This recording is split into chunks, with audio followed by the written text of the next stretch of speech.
Friends, কেমন আছো তোমরা সবাই? আশা করি তোমরা সবাই ভীষণ ভালো আছো। তো অনেক দিন পর আবার আসলাম, তবে আজকে কোনো ফ্যামিলি ব্লগ বা ডেইলি ব্লগ না।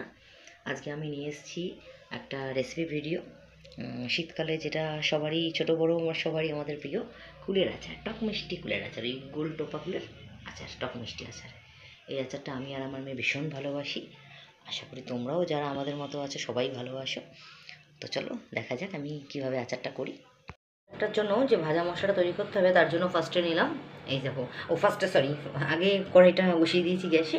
তারপরে ধনে, ধনে, জিরে, মৌরি আর শুকনো লঙ্কা। তো এখন আমি ধনেটা ঢেলে দিচ্ছি কড়াইয়ে। কড়াইটা মোটামুটি গরমই হয়ে গেছে, ধনেটা নাড়াচাড়া করছি।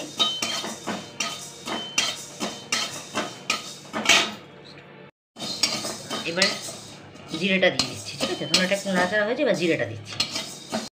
দেখো ধনে জিরেটা মোটামুটি হয়ে গেছে, সুন্দর গন্ধ বেরোচ্ছে। আমার ধনে জিরে গুঁড়ো করে আলাদা করে রেখে দিই, নিরামিষ তরকারিতে ওপরে একটু দিয়ে দিই, বেশ ভালো লাগে, তাই না? তোমরা সবাই জানো, এটা বলার কিছু নেই। এটা ধনে জিরেটা হয়েছে, এবার দিয়ে দিচ্ছি মৌরিটা। ধনে জিরে মৌরি হয়ে গেল মোটামুটি রোস্ট করা। এবার একটু ঠান্ডা হতে দিই, ততক্ষণে আমি শুকনো লঙ্কাটাকে রোস্ট করে নিচ্ছি, ঠিক আছে? এই দেখো, এবার শুকনো লঙ্কাটা দিয়ে দিলাম। কড়াইটা গরম ছিল, একটুখানি নাড়িয়ে, আর এই মশলাগুলো এখানে এই যে ঠান্ডা হতে দিয়েছি সব এক জায়গাতেই। এগুলো ঠান্ডা হোক, তারপর গ্রাইন্ড করে নেব। এই দেখো, কুলের আচার বানানোর জন্য যে কুলগুলো নিয়েছিলাম, এই যে এই ধরনের কুলগুলোকে আমি 2-3 দিন আগে একটু ধুয়ে শুকোতে দিয়েছিলাম। তো শুকোতে দিয়েছিলাম, একটু ধুলোবালি তো থাকে, যতই আমি ঝুড়ি দিয়ে চাপা দিয়ে দিই না কেন, তাই এখন আর ঠান্ডা জলে একটু ভিজিয়ে রাখবো, ঠিক আছে?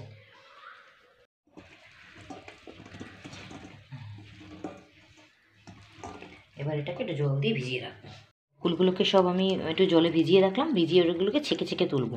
তো এদিকে এটা ভিজুক, ততক্ষণে আমি কড়াইতে গুড়টা জাল দিতে থাকি, ঠিক আছে? গুড়গুলো আমি দিয়ে দিচ্ছি। বাবা, গুড়গুলো কেমন কাঁপছে, দেখ দিয়েছি। গুড়গুলো দিয়ে দিলাম কড়াইতে, দিয়ে দিয়েছি, মানে কড়াইয়ের মধ্যে জল দিয়ে গুড়টা দিয়ে দিয়েছি। গুড়টা একটু জাল হোক, ততক্ষণে আমি ওই যে কুলগুলো ভিজিয়ে রেখেছিলাম সেগুলোকে ভালো করে জলটা ছেঁকে ছেঁকে যতটা পারা যায় সেটা তুলবো। আর ততক্ষণে এটা হতে থাকবে, থেকে ছেঁকে ছেঁকে এটা তুলে রাখছি যতটা পারছি, এরকম করে চেপে চেপে তুলে রাখছি। আর কুলটা আমি ফাটিয়ে, রোদে যখন দিয়েছিলাম তখনই ফাটিয়ে নিয়েছিলাম। ফাটানো হলে কী হয় বলো তো, মশলাগুলো ভেতরে মানে প্রত্যেকটা জায়গায় সমানভাবে ঢোকে, তাহলে টেস্টটা ভালো আসে। এই দেখো, গুড়গুলো মোটামুটি গলে গেছে, ঠিক আছে? একটু গলবে, একটু হোক, তোমরা সাথে থাকো। তো দেখো, গুড়টা পুরোটাই গলে গেছে, মানে একদম একদম লিকুইড হয়ে গেছে। হ্যাঁ, এবার এটাকে আমি ছেঁকে নিচ্ছি। কারণ কী বলো তো, এখন যে কোনো জিনিসই এত ধুলোবালি নোংরা থাকে, তার মধ্যে এগুলো বাইরের থেকে আনা, তো একটু ছেঁকে নিচ্ছি। ছেঁকে নিলে কি খেতে গেলে আর বালিটা লাগবে না। এই প্রসেসটা খুব সাবধানে, এটাকে ছেঁকে নিচ্ছি।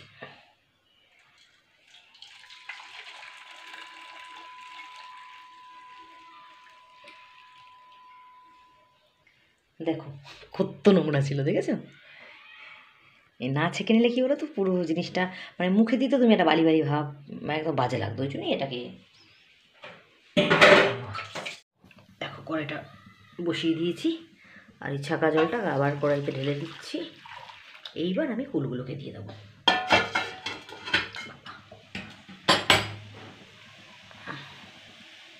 আস্তে আস্তে করে কুলগুলোকে দিয়ে দেবো।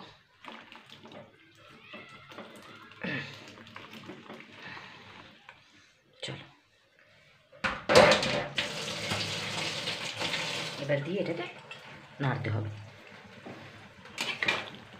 আর আমি যেহেতু তোমার রোদে দেওয়ার সময় একটু সামান্য নুন মাখিয়ে দিয়েছিলাম, তাই এখন নুন দেবো, বাট খুব সামান্য পরিমাণে, নাহলে বেশি নুন হয়ে যাবে। টেস্ট করে দেখে নেবো, সেরকম নুন হলে আবার নয় কম বা বেশি হলে দেওয়া যাবে। কিন্তু ফার্স্ট টাইম আমি একটু কমই দিই, বেশি হয়ে গেলে মুশকিল হয়।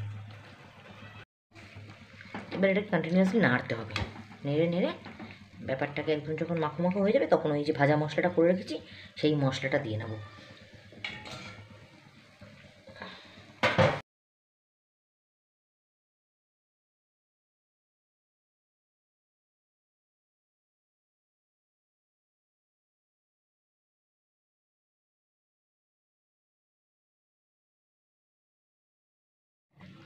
দেখো মোটামুটি হয়ে গেছে, আর একটু মাখা মাখা হলেই আমি ভাজা মশলাটা এর সাথে মিশিয়ে দেবো। ভাজা মশলাটা এখানে আমি গ্রাইন্ড করে নিয়ে এসেছি, এই যে ভাজা মশলাটা করে নিয়ে এসেছিলাম, মানে করে রেখেছিলাম, এই যে এটা আর একটু জলটা টেনে নিলে এটা মিশিয়ে দেবো। দেখো মোটামুটি আচার আমার রেডি, এবার আমি ওই ভাজা মশলাটা মিশিয়ে দিচ্ছি।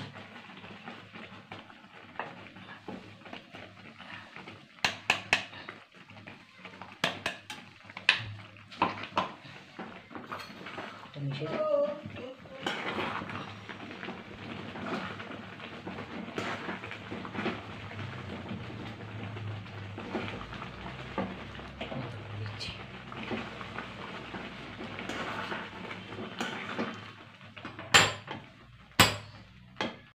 এই যে মশলাটা মিশিয়ে দেওয়ার পর আমি একটু লেবুর রস করে নিচ্ছি। লেবুর রসটা যদি তুমি আচারে দাও তাহলে কী বলো তো, এটা থাকে অনেক দিন। লেবুর রসটা এবার আমি মিশিয়ে দিচ্ছি, একটু নেড়ে নিয়ে এটাকে ঠান্ডা হওয়ার জন্য রেখে চলে যাব, কারণ ঠান্ডা না হলে আমি এটাতে কোনো কন্টেনারে ভরতে পারবো না। তো এই যে আমার আচার একদম রেডি, এখন শুধু হামলে পড়ার অপেক্ষায় আছি।